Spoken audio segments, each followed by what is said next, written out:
Certainement, vous avez une fois entendu quelqu'un vous dire ceci: oh, la Bible a été falsifiée, la Bible a été modifiée, la Bible a été changée par les colons, c'est rentré par là et sorti de l'autre côté. Le problème dans tout ça, tous ceux qui vous diront: oh, la Bible a été falsifiée, oui, les écritures bibliques ont été falsifiées, vous allez leur demander où est-ce que ça a été falsifié. Donnez-moi un exemple des passages qui ont été falsifiés, des livres qui ont été falsifiés. Ils ne trouveront jamais ce passage ni ce livre qui a été falsifié. Bon, comme nous sommes là pour découvrir à quel point plutôt le Coran a été falsifié, allons-y, ne tardons pas. N'importe quel calife à n'importe quel moment avait le pouvoir de tout falsifier. Quand les musulmans parlent de textes chrétiens qui sont falsifiés, ils disent jamais par qui, quand, où, comment. L'accusation que les chrétiens ont falsifié les évangiles, elle tient absolument pas. Il n'y a aucune contradiction dans les évangiles, pas une. Je mets au défi quiconque de m'en trouver une. Alors, la Bible en tant que telle, elle est absolument pas falsifiée. On a trouvé à Qumran des découvertes archéologiques absolument incroyables, les plus grandes du monde. Et on s'aperçoit que les textes de la Bible sont exactement ceux qui étaient transmis par la tradition juive. On a le rouleau d'Isaïe intégralement, qui est exactement le même et tout. Donc, il y a des petites différences, mais en tout cas, c'est vraiment la même composition. Et alors, les évangiles, c'est encore plus fort parce que les évangiles sont le texte le mieux conservé du monde antique. Pour quelle raison? Parce que les apôtres se sont dispersés dans le monde entier. Ils sont partis 3 vers l'est, 3 vers l'ouest, 2 vers l'ouest, 3 vers le nord et 3 vers le sud. Directement, ouais. Parce que Jésus leur a dit « allez jusqu'aux extrémités du monde ». Et ils ont pris cette parole à la lettre. C'est-à-dire que Thomas, il est allé jusqu'en Inde et peut-être en Chine. Même on a des preuves qu'il est allé en Chine.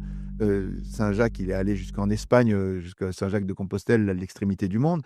Saint-André, il est monté vers le nord. Saint Matthieu, il est allé vers le sud. Enfin, ils sont partis dans toutes les directions. Et ils ont prêché l'évangile dans différentes langues. Et on a des témoins de l'évangile en araméen, en grec, en latin, en syriaque, en copte, en tout ce qu'on veut, dans toutes les langues. Et ça, dès la première génération. Dès la première génération, les apôtres ont prêché dans des contrées différentes. Et si quelqu'un était venu après pour falsifier les évangiles, ça aurait été très compliqué parce qu'il fallait falsifier, il fallait avoir le pouvoir, l'autorité de falsifier des textes qui sont déjà répartis dans le monde entier. Oui, dans des langues différentes. Il fallait avoir un pouvoir politique sur le monde entier et imposer ça par la force. Personne n'a jamais eu le pouvoir. Les chrétiens ont eu le pouvoir dans l'Empire romain, mais 3 siècles après Jésus. Et dans l'Empire du côté de l'Est, il y a eu des petits royaumes à Édesse et tout ça, mais il n'y a jamais eu de domination politique. Ils ont toujours été persécutés, les Ils ont été chrétiens. persécutés, oui. Donc Exactement. en fait, à aucun moment, il y a eu le pouvoir de falsifier les textes chrétiens. Ni le Jamais. pouvoir, ni la capacité de la falsification. Voilà. Quand les musulmans parlent de textes chrétiens qui sont falsifiés, ils disent jamais par qui, quand, où, comment. Oui, un petit peu comme la crucifixion. On ne sait pas qui Il était. n'y a jamais aucun détail. Ils disent ils ont été falsifiés, mais matériellement, qui pouvait falsifier des textes qui sont nés de communautés très variées, dans des langues différentes? On a 36 000 citations du Nouveau Testament chez les pères de l'Église, des milliers de copies manuscrites en latin, en syriaque, en grec du Nouveau Testament. C'est le texte de très loin le mieux conservé de tout le monde antique. Il n'y a aucun texte qui a ce genre d'attestation. Donc franchement, la thèse de la falsification, elle est impossible pour des raisons matérielles, parce qu'il n'y a personne qui avait le pouvoir. Mais je renverrai la balle, parce que dans le monde musulman, on dit qu'il y a eu une révélation donnée à Mahomet, que les textes étaient d'abord sur des poteries ou mémorisés ou tout ça, puis qu'à un moment, il y a eu Othman, 3 califes après Mahomet, il y a Mahomet, Abou Bakr, Omar et Othman. Oui. Othman qui s'aperçoit qu'il y a des textes qui circulent un peu dans tous les sens, et il dit, bon, moi je vais faire une version, et donc il fait les Corans d'Othman, soi-disant, et donc il fait brûler tous les autres, et il en garde une seule version que lui décide. Et il envoie vraiment dans les 4 coins de l'empire islamique de l'époque, il envoie des missives et des groupes de personnes pour prendre l'entièreté de ce qu'on appelle les masahif, donc les feuilles, etc., pour justement les réunir en un seul endroit et pouvoir en faire une seule et unique copie. Donc un petit peu ce que tu disais par rapport à la capacité. Donc Othman avait le pouvoir politique et militaire sur l'ensemble de l'Empire, et donc il avait le pouvoir de falsifier. Lui, il avait vraiment le pouvoir de falsifier, puisqu'il était le seul à décider, un seul homme qui décide de ce qui doit être marqué dans le texte, en annulant tous les autres textes. C'est un argument très fort ce que tu dis. Mais il y a encore pire, c'est que les Corans d'Othman, si Othman avait vraiment fait ça, c'est-à-dire établi une version qui était la version définitive du Coran, ben on devrait les avoir, parce que l'islam a gardé le pouvoir politique en continuité depuis Othman dans certains endroits, donc il n'y a jamais eu de perte du pouvoir politique. Parce que derrière Othman, il y a Ali, puis après il y a d'autres califes, Muawiyah et tout ça, et puis à un moment, il y en a un qui s'appelle Abdel Malik, qui arrive, et lui, il va refaire une... Alors on a des Corans d'Abdel Malik, mais on n'a pas de Coran d'Othman. Donc Abdelmalik a détruit les Corans d'Othman, en fait. Il en a refait un autre. Mais lui, pareil, il avait tout le pouvoir de falsifier tout ce qu'il voulait, puisqu'il était le seul maître à bord. Il était le seul maître d'un empire avec un pouvoir qui était non seulement militaire, policier, qui lui permettait d'avoir l'argent, les femmes et les harems et tout ce qu'on veut.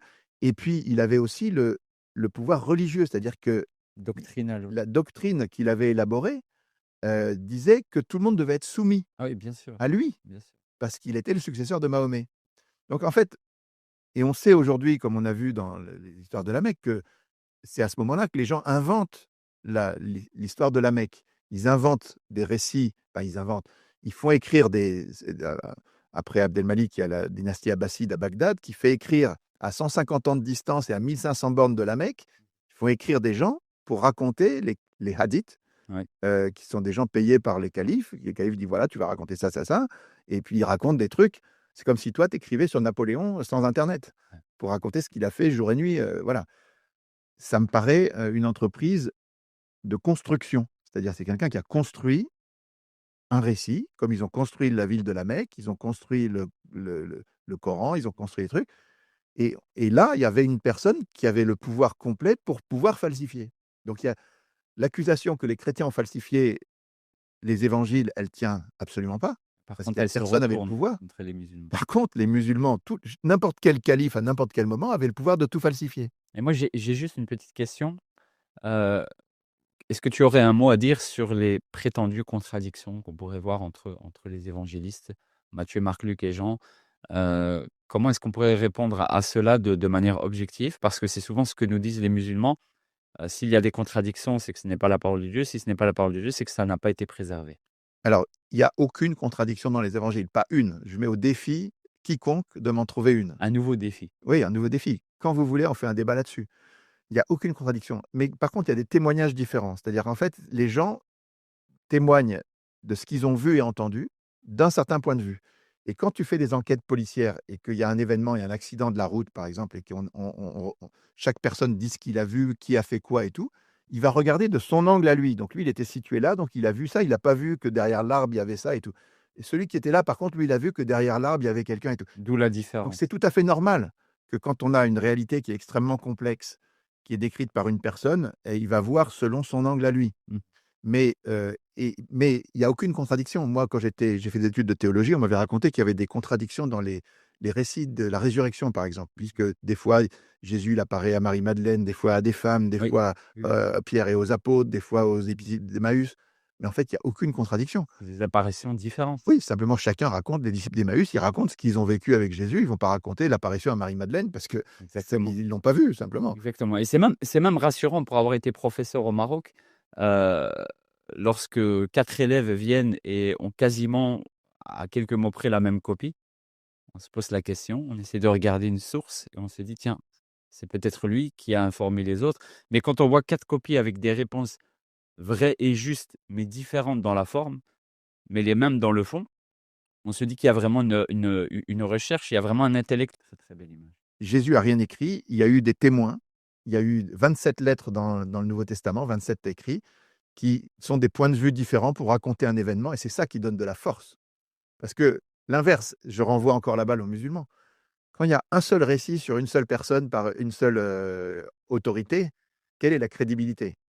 Dans la Bible, on te dit que pour qu'un témoignage soit valable, il faut qu'il y ait 2 témoins De témoins. adultes, hommes, parce qu'ils sont un peu misogynes. Donc 2 témoins adultes, hommes, qui doivent être, séparément interrogés pour établir un témoignage. Pourquoi? Parce que si jamais on est tout seul à établir un témoignage, on peut raconter n'importe quoi. Ouais, exactement. Si tu vas en Corée du Sud, aujourd'hui, il y a un gars qui est dans la même position que les califes, Kim Jong-un là. Kim Jong-un, il a tout le pouvoir. Mmh. Qu'est-ce qu'on apprend dans les écoles de Corée du Sud? On apprend que la famille de Kim Jong-un est née sur une colline magique, que c'est une famille, exceptionnelle, que ceci, que cela. Et lui, il a le pouvoir d'imposer un récit aussi absurde. Mais dans quelques années, les gens, ils vont croire ça. Exactement. Ils auront appris ça à l'école, on leur a dit: «Mais ça, c'est la vérité» et puis il y aura des générations de Kim Jong là, qui vont, dire: «Ah bah non, c'est bien sûr que c'est ça la vérité». Donc quand on a un pouvoir de type calife, de type Kim Jong-un, de type dictatorial, on Il est peut capable de imposer faire n'importe passer quoi. n'importe quoi, ouais. Mais jamais les chrétiens ont eu ça et les musulmans ont eu ça par contre. Très, très belle image. Jésus a rien écrit, il y a eu des témoins, il y a eu 27 lettres dans le Nouveau Testament, 27 écrits, qui sont des points de vue différents pour raconter un événement, et c'est ça qui donne de la force. Parce que l'inverse, je renvoie encore la balle aux musulmans. Quand il y a un seul récit sur une seule personne par une seule autorité, quelle est la crédibilité? Dans la Bible, on te dit que pour qu'un témoignage soit valable, il faut qu'il y ait 2 témoins Deux témoins. adultes, hommes, parce qu'ils sont un peu misogynes. Donc 2 témoins adultes, hommes, qui doivent être séparément interrogés pour établir un témoignage. Pourquoi? Parce que si jamais on est tout seul à établir un témoignage, on peut raconter n'importe quoi. Ouais, exactement. Si tu vas en Corée du Sud, aujourd'hui, il y a un gars qui est dans la même position que le calife, Kim Jong-un là. Kim Jong-un, il a tout le pouvoir. Mmh. Qu'est-ce qu'on apprend dans les écoles de Corée du Sud? On apprend que la famille de Kim Jong-un est née sur une colline magique, que c'est une famille exceptionnelle, que ceci, que cela. Et lui, il a le pouvoir d'imposer un récit aussi absurde. Mais dans quelques années, les gens, ils vont croire ça. Exactement. Ils auront appris ça à l'école. On leur a dit, mais ça, c'est la vérité. Et puis, il y aura des générations de Kim Jong là qui vont dire, ah bah non, c'est bien sûr que c'est ça la vérité. Donc, quand on a un pouvoir de type calife, de type Kim Jong-un, de type dictatorial, on On est peut capable de imposer faire n'importe passer quoi. n'importe quoi. Ouais, Mais jamais les chrétiens ont eu ça, et les musulmans ont eu ça, par contre. c'est très belle